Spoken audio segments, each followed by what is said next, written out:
Assalamualaikum warahmatullahi wabarakatuh. Kita mulai perkuliahan kita hari ini untuk manajemen air payau. Materi yang disampaikan adalah konsep CBIB dan penerapannya dalam mendukung budidaya ikan ramah lingkungan pada pengelolaan air payau atau pengelolaan air payau. Jadi bagian dari pengelolaan air payau. Nah, di dalam konsep CBIB ini, apa yang perlu kita lihat dan kita perhatikan dalam mendukung kegiatan budidaya yang ramah lingkungan. Baik, slide kedua. Jadi, kalau kita lihat pertanyaannya adalah, bisa dibantu ke slide kedua.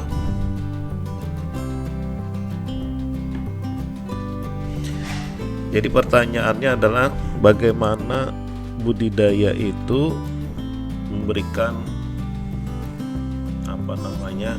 pengaruh terhadap lingkungan sekitarnya. Jadi jangan sampai beranggapan bahwa kegiatan budidaya tidak hanya budidaya air payau, budidaya air tawar, kemudian budidaya laut itu selalu memberikan side effect terhadap lingkungan. Jadi jangan sampai kita berpikiran, atau khususnya di mahasiswa budidaya perairan, bahwa budidaya itu tidak memberikan pengaruh terhadap lingkungan sekitar. Nah, itu jangan sampai berpikiran seperti itu. Jadi yang setiap kegiatan berhubungan atau berujung dengan ekonomi pasti akan memberikan dampak terhadap lingkungan. Yang dampak di sini adalah tentu dampak negatif. Nah, sekarang seperti apa sebetulnya budidaya ikan ramah lingkungan itu? Yang ini perlu kita pikirkan bersama untuk mahasiswa budidaya perairan. Kalau yang biasanya dilakukan mahasiswa masih dalam tahap-tahap percobaan atau tahap-tahap pilot project, maka tidak akan terlalu besar pengaruhnya terhadap lingkungan. Jadi kalau hanya percobaan yang kecil-kecil itu tidak akan memberikan pengaruh yang luar biasa. Nah, tetapi berbeda jika sudah berorientasi profit atau berorientasi keuntungan atau berorientasi bisnis, maka pembukaan lahan budidaya atau kegiatan budidaya pasti akan memberikan dampak terhadap lingkungan di sekitarnya. Nah, ini memberikan pemikiran kita bahwa budidaya itu harus dilakukan pengendalian terhadap lingkungan sekitarnya, minimal lingkungan sekitarnya dulu yang harus dikendalikan. Nah, bagaimana caranya untuk mengendalikan ini agar budidaya yang kita lakukan, terutama budidaya air payau sebagai daerah penyangga, artinya daerah penyangga ini antara peralihan air tawar dengan air laut itu memiliki wilayah strategis. Jadi kalau sebagai ekosistem, maka wilayah payau ini adalah sebagai wilayah peralihan yang sangat penting sekali. Pentingnya apa? Karena di dalam ekosistem itu sebagai wilayah nursery area atau wilayah pemeliharaan anakan-anakan ikan yang bersifat sementara. Nah, ini menjadi pemikiran untuk dilakukan perlindungan terhadap lingkungan budidaya dan lingkungan sekitarnya. Nah, ini seperti apa budidaya ramah lingkungan itu? Jadi konsep pertamanya itu yang harus diingat dulu, seperti apa budidaya ramah lingkungan, pertanyaannya. Banyak sekali model atau cara yang dikembangkan oleh ahli-ahli budidaya berkaitan dengan budidaya ramah lingkungan. Namun semuanya itu harus berujung pada kegiatan yang terkontrol semua. Nah, di dalam kegiatan ini ada satu model, ada satu konsep, yaitu CBIB. CBIB ini sangat digaungkan sekali oleh KKP atau Kementerian Kelautan dan Perikanan di Direktorat Jenderal Budidaya untuk mengendalikan budidaya perairan itu tidak hanya di daerah payau, di daerah tawar dan di daerah laut, harus memiliki konsep CBIB ini, cara budidaya ikan yang baik. Nah, itu harus dipikirkan. Mengapa jadi CBIB ini timbul? Itu berdasarkan permasalahan-permasalahan yang terjadi di kegiatan budidaya. Jadi permasalahan-permasalahannya ada beberapa isu strategis yang sering digaungkan oleh baik dari luar negeri ataupun di dalam negeri Indonesia sendiri. Jadi kalaunya budidaya itu sudah menghasilkan produk impor atau produk ekspor, maka isu strategis yang digaungkan oleh negara-negara buyer atau negara-negara pembayar atau negara-negara penerima ekspor komoditas perikanan khususnya budidaya, maka isu-isu yang 4 macam ini menjadi penting. Kadang-kadang hanya akibat dari salah satu kerusakan atau salah satu permasalahan, komoditas ekspor yang dari air payau ini tidak bisa dilakukan ekspornya. Jadi karena isu strategis ini, apa saja isu strategisnya yang menjadi permasalahan yang sering digaungkan oleh negara-negara di luar Indonesia? Yang pertama adalah kerusakan lingkungan. Jadi kerusakan lingkungan ini disadari atau tidak itu terbawa. Jadi kalau yang susah dikendalikan adalah yang petambak tradisional. Itu agak susah sekali melakukan pengontrolannya terhadap kerusakan lingkungan. Apa kerusakan lingkungan yang pertama yang terjadi yang menimbulkan isu strategis yang harus diatur atau dikendalikan agar budidaya ini menjadi ramah lingkungan? Yang pertama adalah kegiatan konstruksi dari tambak itu sendiri belum mengisyaratkan sebagai tambak atau fasilitas budidaya yang memenuhi syarat. Jadi masih tradisional dengan pintu air hanya satu, saluran pengeluaran hanya satu, dan seterusnya. Dan ini menjadi pemikiran kita tersendiri. Nah, itu salah satunya. Kemudian ada penggunaan obat.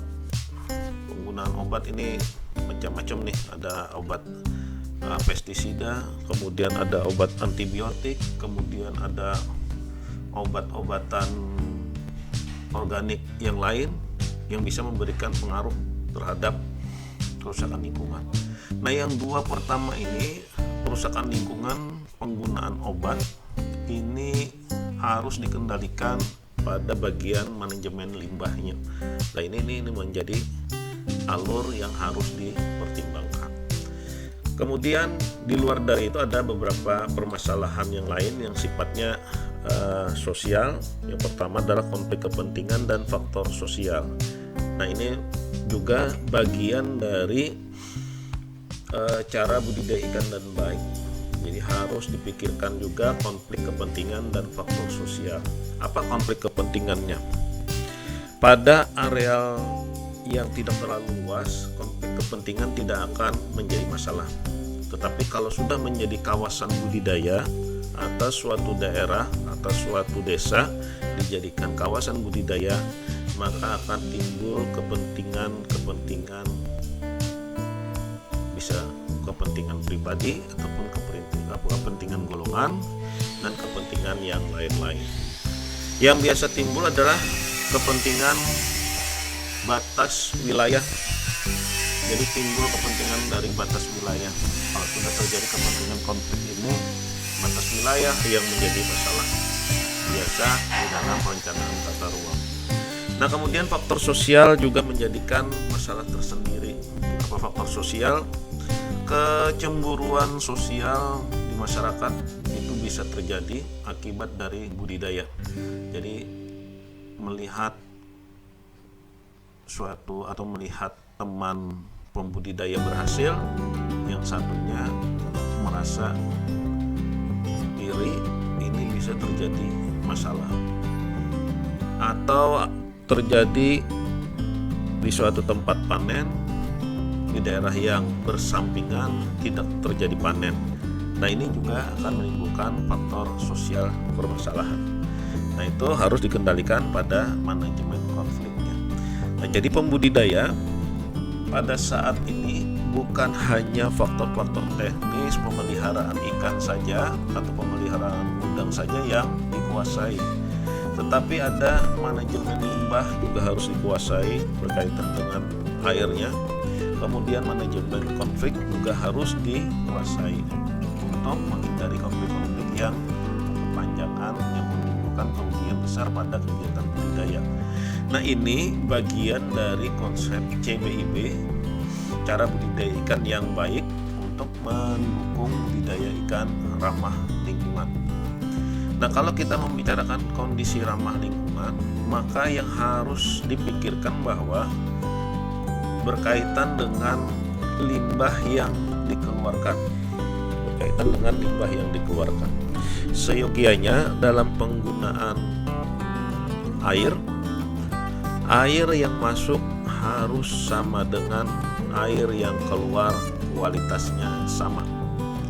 Jadi kalau mendapat air yang baik, artinya kualitas dan kuantitas air yang baik masuk ke dalam areal tambak, maka yang dikeluarkan dari tambak itu harus berkualitas baik juga.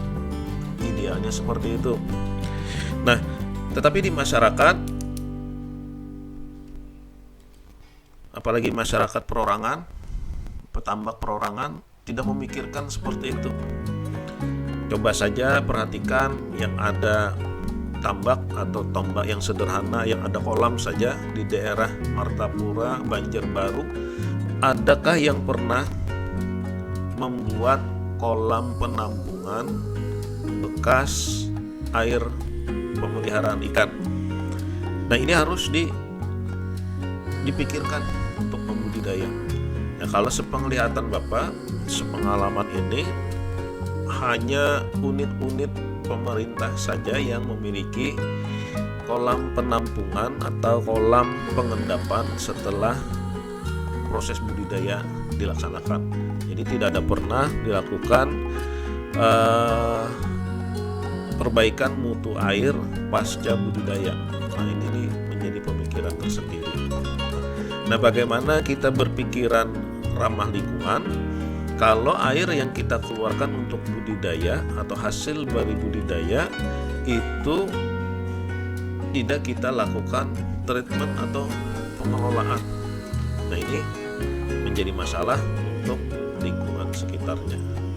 Nah, itu tugas kita semua untuk memperbaiki kondisi budidaya kita saat ini. Nah, itu konsepnya dulu yang pertama.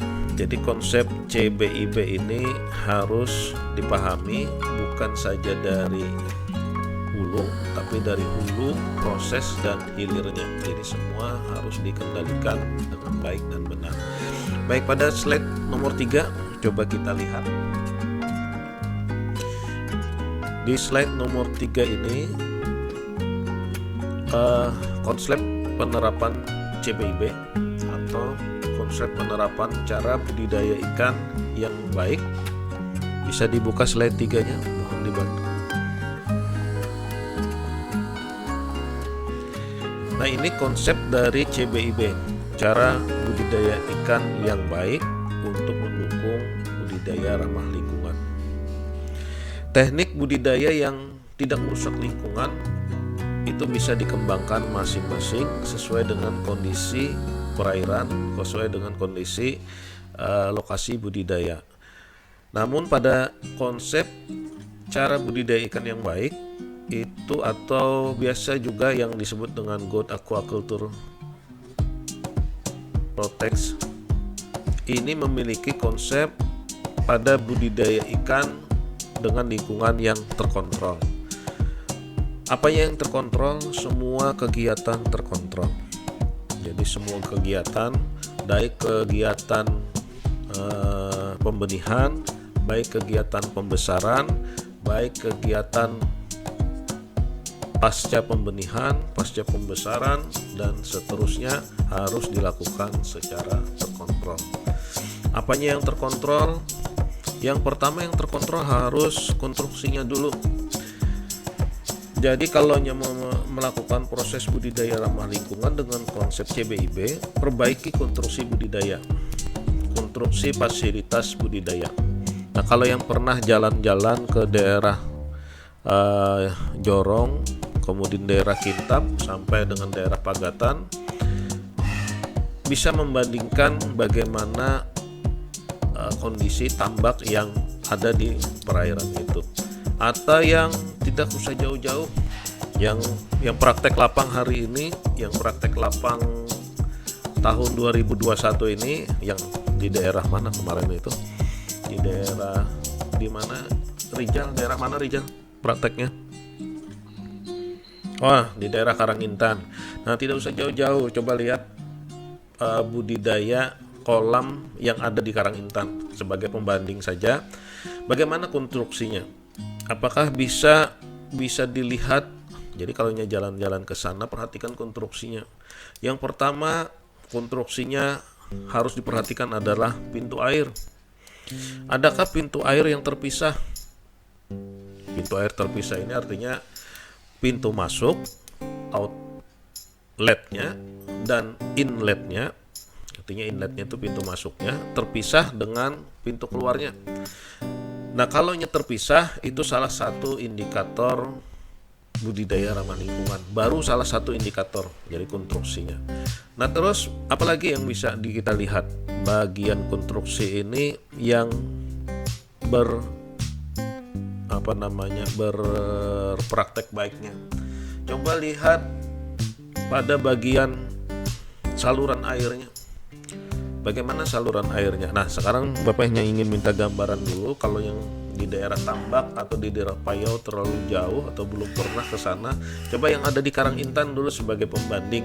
Bagaimana dengan saluran airnya? Pernahkah memperhatikan saluran airnya? Untuk siapa yang bisa membantu?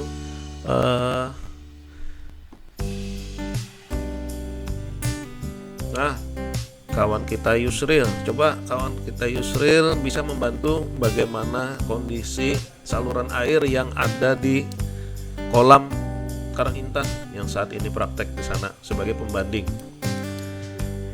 Kalau yang terjauh di Tambak, kita coba pembanding saja di kolam Karangintan itu yang ada.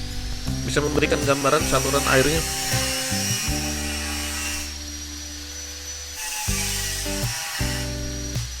Yusril mau monitor? Ya, silakan. Perhatikan, coba perhatikan bagaimana, pernahkah terlihat saluran airnya seperti apa?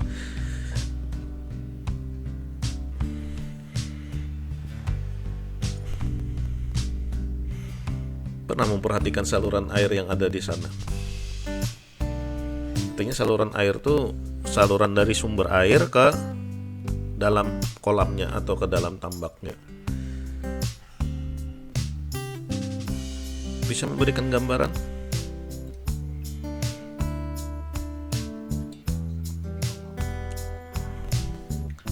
Salurannya pakai pipa.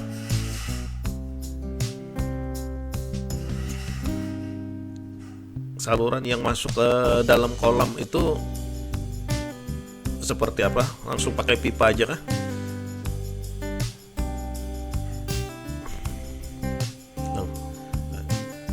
Dari sumber air pakai pipa. Nah, baik, itu salah satu menggambarkan. Nah, sekarang saluran airnya seperti apa? Apakah ada penyaring? Nah, ini harus dilihat lagi secara detailnya. Nah, konsep CBIB itu memperhatikan sampai sedetail itu. Jadi pintu air yang masuk atau pintu pemasukan air itu harus dilakukan penyaringan dulu dari partikel-partikel benda ataupun partikel-partikel organisme. Jadi bisa jadi organisme hidup yang masuk ke dalam kolam, ke dalam tambak itu harus difilter dulu pakai saringan. Nah, ini salah satu konsep dari CBIB. Di saluran tuh baru di konstruksinya. Nah, begitu juga di saluran keluar. Outletnya itu minimal harus memiliki saringan. Mesh size-nya juga disesuaikan dengan partikel yang ada di tambak itu. Jadi disesuaikan bagaimana nih tambak kita, apakah kolam kita memiliki saluran air pakai saringan kah atau tidak. Nah, ini menjadi perhatian dari cara budidaya yang baik. Nah, kalau tidak pakai saringan, otomatis loss saja tuh partikel lumpur ataupun partikel organik yang dihasilkan dari tambak itu. Nah, itu harus dipikirkan, itu baru dari konstruksinya. Nah, kemudian dari sanitasi lingkungan tambaknya atau sanitasi lingkungan sekitar tambak. Karena ini berbicara masalah air payau, maka sanitasi lingkungan jangan sampai diabaikan. Jadi sanitasi lingkungan ini harus dipentingkan sekali. Nah, seperti apa sanitasi lingkungan? Jadi kalau sanitasi lingkungan ini agak kurang sedap juga diceritakan. Katanya sanitasi lingkungan ini kurang sedapnya seperti apa? Kalau di perairan, di tambak, coba saja lihat di perairan tambak, itu tidak menyediakan WC atau toilet untuk pekerja yang ada di sana. Nah, ini menjadi masalah tersendiri. Di CBIB tidak bisa dilakukan seperti sembarangan. Toilet saja harus disiapkan untuk para pekerja. Baru sanitasi yang kecil. Terus sanitasi yang lain seperti apa? Sanitasi pegawai. Nah, pegawainya harus diberikan sanitasi. Nah, iya. Jadi banyak sekali yang mengabaikan petambak itu sendiri. Jadi misalkan petambak itu sebagai karyawan, petambak itu sebagai pemilik, maka sanitasi terhadap dirinya sendiri itu diabaikan. Contoh agak berbeda dengan untuk yang di daerah Jawa atau di daerah Sidoarjo yang pernah Bapak lihat. Kalau tambak hatchery, jadi kalau tambak hatchery itu tambak untuk anakan atau kolam untuk anakan kalau di perairan tawar. Coba saja perhatikan, jika orientasinya adalah hatchery, unit produksi benih, sebelum masuk ke unit hatchery itu harus sterilisasi dulu. Seperti apa sterilisasinya? Sterilisasi diri dari karyawan atau pemilik tambak. Tidak ada istilahnya masuk ke unit hatchery atau unit hatchery itu ada orang yang melakukan aktivitas smoking, artinya merokok. Nah, kalau masuk ke unit hatchery masih dalam kondisi merokok atau melakukan smoking, kemudian masuk ke unit hatchery masih tidak steril, nah ini akan membahayakan hatchery-nya. Artinya ada hal-hal kecil yang harus dirubah. Nah, itu biosecurity yang harus dijalankan pada budidaya atau cara budidaya ikan yang baik. Nah, kemudian masuk hatchery ini, misalnya masuk hatchery, apa yang harus dibuat dulu? Harus ada kolam sanitasi, itu kolam sterilisasi. Jadi kolam sterilisasi itu isinya kalau kita hendak masuk ke toko-toko saat ini pada musim pandemi ini pasti harus cuci tangan, habis itu disemprot pakai larutan steril. Nah, seperti itu juga untuk di tambak yang hatchery. Misalkan ini untuk yang bagian hatchery-nya lah dengan kegiatan CBIB. Nah, pada masuk lokasi itu semua harus disterilkan. Jadi ada bahan, ada larutan yang digenangkan di dalam kolam yang dilalui oleh pekerja atau alat-alat yang lalu di sana, atau alat-alat motor, mobil dan sebagainya yang lalu ke dalam hatchery atau ke dalam tambak, itu harus disterilkan. Nah, itu baru melaksanakan konsep CBIB, cara budidaya ikan yang baik dan ramah lingkungan. Nah, ini harus dilihat sanitasinya ada kada seperti itu. Nah, kemudian sanitasi terhadap kondisi pakan.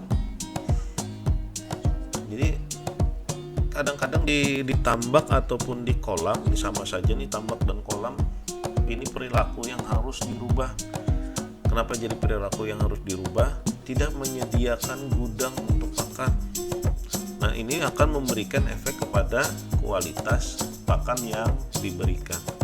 Nah, ini menjadi pemikiran semua bagaimana cara membuat budidaya itu ramah lingkungan. Jadi kendalikan dulu di lingkungan tambaknya seperti apa. Sudah terkendali atau belum, baru sampai di sanitasi. Kemudian pada bagian pakan, kualitas pakan yang digunakan. Jadi kualitas pakan ini harus dipikirkan. Jangan memberikan kualitas pakan yang tidak sesuai dengan fungsinya. Jadi kalau memang keperluan proteinnya di atas 25%, ya gunakanlah yang di atas 25%. Kemudian pakan yang tidak cepat hancur. Nah, kalau pakan yang cepat hancur, maka akan memberikan cepat perusakan pada kualitas air tambak. Adakah pakan yang cepat hancur? Banyak itu terjadi, khususnya pakan-pakan yang dibuat non-pabrikan. Nah, kalau pakan-pakan non-pabrikan, tanpa mendiskreditkan kegiatan kawan-kawan pembudidaya yang membuat pakan tersendiri, artinya bukan pakan pabrikan, maka kualitas pakan ini harus diperhatikan.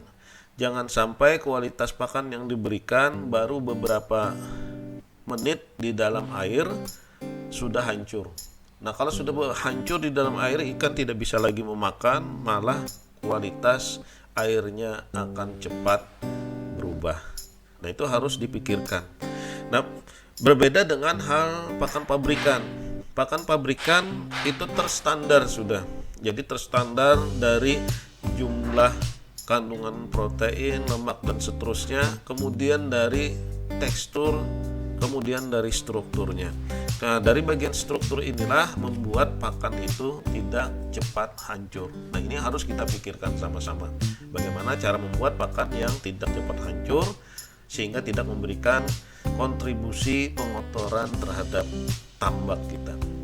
Nah, akibatnya apa? Kalau tambaknya terkotori oleh pakan, yang pertama adalah menimbulkan proses eutrofikasi yang cepat pada tambak ataupun pada lingkungan sekitarnya. Jadi proses penyuburan perairannya terlalu cepat akibat dari tumpukan bahan organik. Nah, kalau sudah timbul penyuburan yang tepat atau cepat ini, maka ada organisme-organisme yang blooming, artinya tumbuh secara cepat yang tidak kita inginkan. Bisa jadi kelekapnya terlalu cepat tumbuh, memang diperlukan kelekap untuk pakan di tambak. Nah, tetapi bukan berarti kalau kelekapnya itu tumbuh secara cepat. Kalau tumbuh secara cepat, maka air akan berwarna coklat pekat. Atau akibat dari bahan organik, penumpukan bahan organik, proses eutrofikasinya menjadi cepat, penyuburan perairan menjadi cepat, maka timbul ganggang hijau yang keluar. Nah, kalau sudah timbul ganggang hijau yang keluar, maka proses penggunaan CO2 dan O2 akan bersaingan dengan organisme yang kita pelihara. Ini berbahaya sekali. Nah, itu harus kita pikirkan sama-sama jika ingin melakukan konsep budidaya ikan yang baik dan berujung pada ramah lingkungan. Nah, kemudian obat-obatan. Obat-obatan kita tahu semua, hampir semua tambak di perairan Payau itu menggunakan obat-obatan untuk memacu pertumbuhan ataupun untuk memacu pakan alami. Yang ini bisa digunakan, tetapi harus dalam kondisi terkontrol untuk obat-obatan ini. Jadi tidak bisa dilakukan penggunaan obat-obatan itu tanpa kontrol yang baik. Artinya tidak sesuai dengan dosis, tidak sesuai dengan takaran. Ini berbahaya sekali untuk ikan dan lingkungannya. Nah, ini perlu kita pikirkan. Kemudian bahan kimia, ini bisa saja bahan kimia ini artinya untuk pestisida kah, atau biasanya untuk membuka lahan baru, itu TOT, tanpa olah tanah, menggunakan herbisida dulu pada bagian atas baru dilakukan proses pengolahan tanah. Nah, ini bisa jadi digunakan seperti itu. Atau ingin cepat membunuh organisme pengganggu di tambak pada saat bleaching atau saat pengeringan, itu digunakan kapur yang berlebihan. Nah, bisa jadi seperti itu untuk bahan kimia. Nah, kemudian bahan-bahan biologis. Bahan-bahan biologis ini biasanya orang berpikiran, oh ini bahan biologis untuk pertumbuhan dan untuk memacu pakan baik. Jadi jangan sampai berpikiran seperti itu juga. Jadi tidak semua bahan biologis ini memberikan efek yang baik kalau diberikan tanpa dosis yang tepat. Jadi misal nih menggunakan EM4 yang notabene-nya adalah bahan organik atau bahan biologis untuk proses fermentasi. Nah, kalau ini dilakukan bebas, tidak terkontrol, maka EM4 ini bukan menimbulkan efek baik terhadap ikan dan pakan alaminya, tetapi menimbulkan penyuburan perairan yang lebih banyak. Jadi sebetulnya kita tidak ingin menimbulkan eutrofikasi akibat dari penggunaan bahan biologis ini. Nah, itu yang harus kita pikirkan. Nah, ini semua harus terkendali. Mengapa harus terkendali? Jadi kalau ingin produk budidaya kita adalah produk yang berkualitas, jadi jangan sampai melihat ikan atau udang itu dari luar fisiknya aja bagus, bening, maka sudah dikatakan baik. Padahal yang diinginkan dari konsep CBIB ini adalah kualitas dan kuantitasnya. Jadi kualitas tidak hanya dilihat dari bentuk fisik produknya, tetapi juga kualitas dilihat dari kandungan ikannya. Jadi kandungannya apa? Jadi kalau kita bisa lihat kandungannya, apakah di dalam tubuh ikan, di dalam daging ikan itu ada zat yang tidak perlu. Jadi misalkan tinggi terhadap kandungan tertentu di luar dari protein, lemak, dan karbohidrat. Nah, ini perlu dipikirkan. Nah, itu food safety-nya harus tujuan akhirnya. Jadi proses CBIB, cara budidaya ikan yang baik, itu adalah melakukan kegiatan budidaya yang terkontrol terhadap konstruksi, sanitasi, pakan, obat-obatan, dan bahan kimia serta bahan biologis dengan tujuan food safety. Food safety artinya ikan atau produk budidaya ini aman untuk dikonsumsi manusia. Jadi kandungan dagingnya itu tidak memiliki kandungan yang berbahaya untuk dikonsumsi. Nah, kemudian apa produk yang lain selain produk food safety-nya ini? Itu ada produk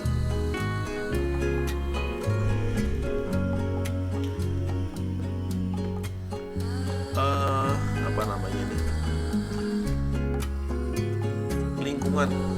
Jadi diistilahkan sebagai health safety environment. Jadi kesehatan lingkungan, jaminan kesehatan lingkungan. Jadi budidaya yang baik dan benar itu bukan hanya memproduk ikan dan udang atau produk budidaya lainnya, tetapi juga membuat atau memproduksi hasil limbah yang baik untuk lingkungan. Nah, jadi dua kegiatan yang harus dihasilkan, kualitas produknya dan kualitas buangannya. Jadi dua kegiatan ini harus terjaga dengan baik dan benar. Jadi ujung-ujungnya harus dipikirkan bagaimana menghasilkan produk budidaya. Jadi produk budidaya itu bukan saja ikannya atau fisik ikannya, bisa saja produk budidaya itu adalah limbah yang dihasilkan. Nah, ini dua macam ini harus terkendali dengan baik dan benar. Nah, di CBIB kedua hal itu dijaga secara keseluruhan. Jadi produknya ikan berkualitas baik, produk limbah yang dihasilkan sesuai dengan standar lingkungan. Nah, dua macam yang harus diperhatikan. Nah, kalau sudah dua macam ini dihasilkan dengan baik, maka budidaya ramah lingkungan itu bisa tercapai. Sepertinya sederhana untuk kegiatan budidaya ramah lingkungan, tetapi konsep ini sangat luar biasa, harus terkendali. Apakah ini bisa kita kendalikan? Tentu bisa dengan cara yang yang sistematis. Jadi konsep CBIB ini bisa dilakukan oleh semua pembudidaya. Caranya seperti apa? Coba kita lihat di slide nomor 4 bagaimana mengoptimalkan kegiatan budidaya. Nah, di dalam penerapan CBIB ini hanya ada dua syarat yang harus dipenuhi. Yang pertama adalah jika tambak atau pengusaha tambak di dalam kegiatannya adalah perorangan ataupun kelompok ataupun industri atau perusahaan, maka wajib menyusun standar operasi. Itu yang pertama, harus menyusun standar operasi yang tertulis. Maksudnya apa standar operasi ini? Nah, maksudnya standar operasi ini, jadi dari kegiatan awal, misal kalau kegiatan budidayanya berorientasi pada pembesaran, maka standar operasionalnya atau SOP-nya atau SPO-nya, standar prosedur operasi atau standar operasinya, menyusun cara pembesaran. Cara pembesarannya seperti apa dituliskan. Sampai kapan pendederan 1, pendederan 2, pendederan 3, kemudian proses aklimatisasi dan seterusnya, kemudian proses pemberokan dan seterusnya, kemudian cara pemberian pakan dan seterusnya, kualitas pakan dan seterusnya, kemudian pemasukan airnya seperti apa, dikontrolnya, pengeluaran airnya seperti apa, dikontrolnya, kemudian ada layout dari budidaya atau lokasi budidaya. Layoutnya untuk apa? Untuk melihat di mana posisi tambak utama, di mana posisi tambak reservoirnya, kemudian di mana tempat penampungan limbah atau penampungan air setelah hasil budidaya. Nah, itu harus ada layout yang tersusun dengan rapi. Nah, itu SOP-nya dibuat. Nah, SOP ini hanya ada yang pernah saya lihat atau Bapak lihat, hanya ada di perusahaan-perusahaan yang memiliki badan hukum, baru tertulis SOP-nya. Tetapi kalau perorangan, nah ini belum pernah terlihat SOP-nya seperti apa cara budidayanya. Nah, ini menjadi pemikiran atau perlu disosialisasikan. Siapa tahu kawan-kawan mahasiswa berkegiatan di lapangan yang iseng-iseng sambil bertanya, kalau yang perorangan budidaya adakah sudah basic SOP-nya? Nah, ini yang menjadi pertanyaan besar nanti. Nah, kemudian yang kedua yang di dalam CBIB ini, jadi cara budidaya ikan yang baik itu hanya dua saja persyaratan yang dipenuhi. Yang pertama ada SOP secara tertulis yang harus dipatuhi. Yang kedua adalah adanya catatan atau rekaman atau biasa disebut dengan aquaculture record-nya, catatan kegiatan budidayanya. Untuk apa catatan budidaya ini? Untuk menyesuaikan dengan SOP-nya. Apakah sudah sesuai dengan SOP yang dilaksanakan atau belum? Nah, kadang-kadang catatan keuangan pun tidak memiliki. Jadi kalau pembudidaya itu yang tradisional, perorangan, tanpa kelompok, tanpa badan usaha, catatan keuangan saja tidak memiliki, apalagi catatan untuk perbaikan kualitas lingkungannya. Nah, ini menjadi penting nih. catatan ini. Mengapa jadi penting? Ini sebagai bahan atau sebagai perbandingan jika terjadi sesuatu dan lain hal. Contoh, pada tahun 2000, jika catatannya ini adalah, jadi contohnya pada tahun 2019, jadi tahun kemarin, itu terjadi pasang tertinggi selama 50 tahun terakhir.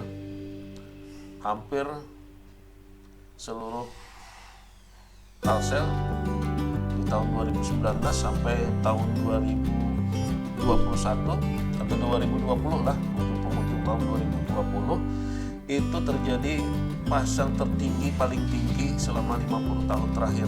Nah, kalau tidak punya catatan, maka akan sulit memperhitungkan bagaimana konstruksi tambak yang sesuai. Minimal catatan untuk curah hujan itu diperlukan 10 tahun terakhir untuk membuat mendesain tambak. Mengapa demikian? Karena 10 tahun terakhir diharapkan sudah mampu mengakomodir perubahan tinggi air laut. Jadi kalau tinggi air laut 10 tahun, maka akan dibuat perubahan pada tanggul utamanya. Nah, itu catatan-catatan yang sederhana berkaitan dengan konstruksi. Nah, kemudian catatan-catatan yang lain itu berkaitan dengan pakan yang diberikan, kualitas pakan yang diberikan, obat-obatan yang diberikan, kemudian apalagi yang bisa diberikan catatan. Nah, ini disusun dengan catatan yang rapi. Nah, ini menjadi kelemahan pada proses budidaya. Jadi catatan-catatan ini menjadi kelemahan tersendiri untuk kegiatan budidaya. Nah, ini jadi jika ingin melakukan proses CBIB ini, dua kegiatan tadi harus tersertifikasi. Jadi dua membuat SOP dan ada catatannya. Minimal 2 tahun terakhir itu sudah memiliki catatan.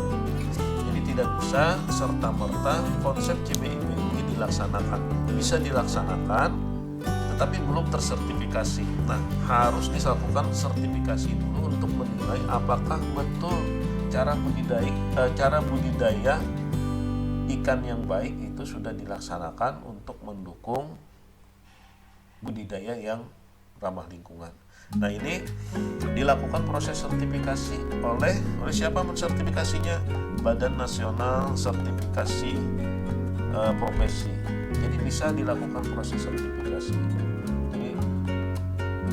Jadi di Kalimantan Selatan belum pernah ada terdengar untuk proses ini, tapi tetap digaungkan untuk proses CBIB ini bisa dilaksanakan di kelompok-kelompok perikanan budidaya. Jadi tidak hanya di perairan Payau, di perairan darat atau di perairan tawar pun proses CBIB ini tetap digaungkan untuk budidaya yang ramah lingkungan. Nah, kemudian apa saja yang dinilai dalam proses sertifikasi ini untuk mendukung kegiatan yang baik dan benar ini? Maka di dalam SOP itu wajib memiliki beberapa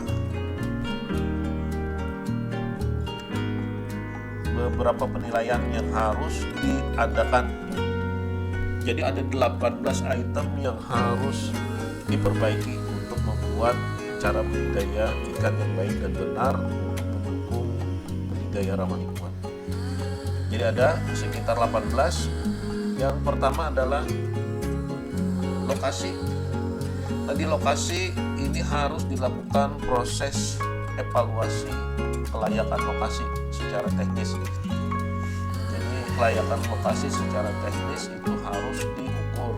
Ada nilai yang harus disampaikan. Apakah lokasinya bersyarat S1 ataukah lokasinya bersyarat S2? Maksudnya itu adalah kelayakannya, tingkatannya standar 1, standar 2 atau yang perlu rekomendasi perbaikan. Nah, ini bisa dilihat di jurnal-jurnal untuk kegiatan pemilihan lokasi, atau yang ingin penelitian skripsinya berkaitan dengan lokasi, bisa nanti dilakukan evaluasi kelayakan lokasi. Silakan bisa dikembangkan apakah evaluasinya ini berdasarkan aspek biofisik atau ditambah aspek biofisik dan sosial atau yang lainnya. Kemudian ada penilaian terhadap suplai air. Nah, ini suplai airnya harus dipikirkan apakah suplai air itu tersedia selama 12 bulan atau hanya pada bulan-bulan tertentu. Kemudian tata letak dan desain, apakah tata letak dan desain sudah memenuhi standar dari kegiatan budidaya atau untuk budidaya tata letak dan desain. Jadi tata letak dan desain ini berkaitan dengan pengelolaan kualitas atau water manajemennya. Jadi harus dipertimbangkan tata letak desain yang mempertimbangkan water management atau manajemen airnya, berkaitan dengan pintu air, saluran air, petakan, kemudian tinggi pematang utama, kemudian tinggi pematang jagaan, kemudian luas luas jalan yang masuk ke areal tambak dan seterusnya. Kemudian kebersihan fasilitas dan perlengkapan. Nah, ini kebersihan fasilitas dan perlengkapan seperti yang dijelaskan tadi, bahwa kegiatan budidaya di sekitar lingkungan harus baik sterilisasinya. Kemudian persiapan wadah budidaya seperti apa harus dipikirkan, persiapan wadah budidaya. Jangan sampai kalonya berkegiatan hatchery tidak memiliki kolam pendederan atau kolam, istilahnya itu kolam penampungan sementara atau kolam berok. Jadi kalonya agak lucu, kalonya misalkan kita memiliki hatchery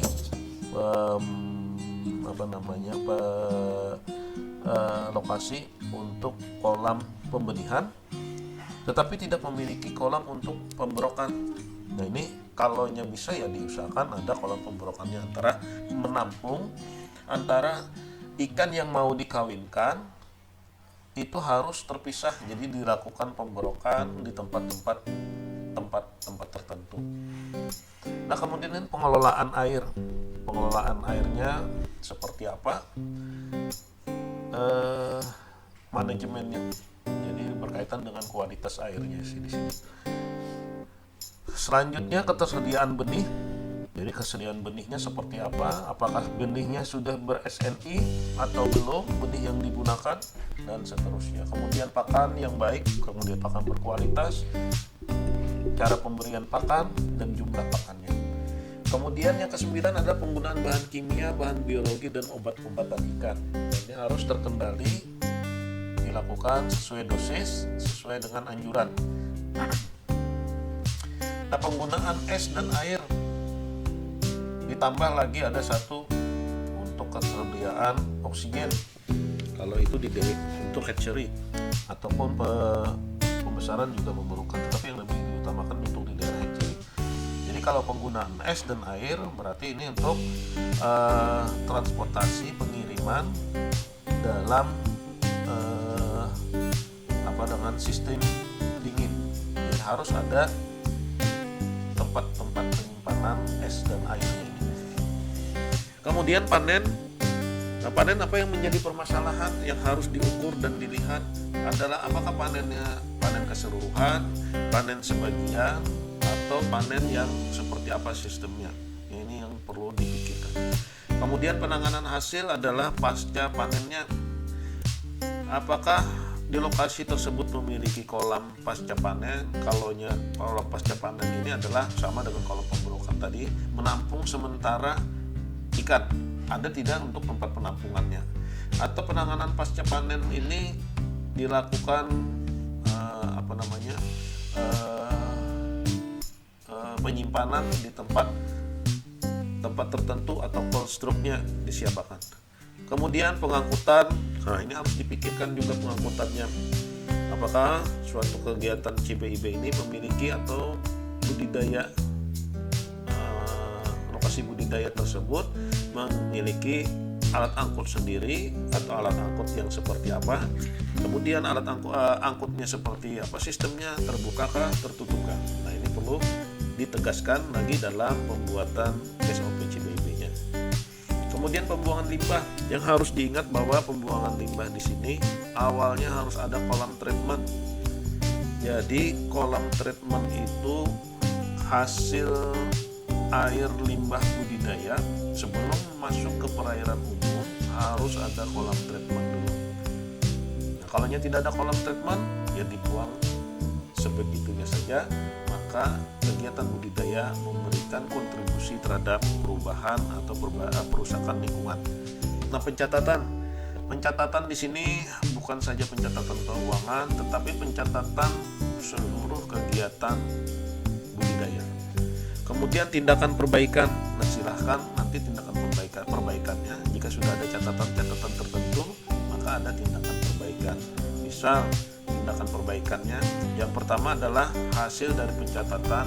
Jika ingin dilakukan perubahan yang dulunya menggunakan pipa goyang saja, maka ingin diperbaiki dengan pipa yang semi mekanis, misalkan seperti itu. Nah, kemudian pelatihan, jangan sampai pembudidaya itu tidak melakukan kegiatan pelatihan. Jadi harus meningkatkan sumber daya diri sebagai pembudidaya, baik itu pelatihan informal atau pelatihan formal yang dilaksanakan. Nah, ini harus dilakukan kegiatan pelatihan. Jadi jangan sampai kegiatan budidaya dilaksanakan tidak ada perubahan terhadap kemampuan pembudidaya. Jadi harus ada perubahan setiap saat. Kemudian adalah kebersihan atau sanitasi dari personilnya atau dari orangnya. Salah satu contoh tadi adalah masuk pada wilayah budidaya atau wilayah hatchery, jangan sampai masih melakukan kegiatan-kegiatan yang berbahaya untuk hatchery. Nah, itu yang bisa disampaikan berkaitan dengan cara budidaya ikan yang baik dan cara budidaya ikan yang benar dan baik untuk mendukung kegiatan budidaya ramah lingkungan.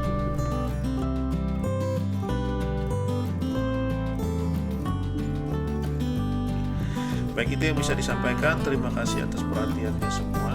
Salah hilaf, mohon maaf. Assalamualaikum warahmatullahi wabarakatuh.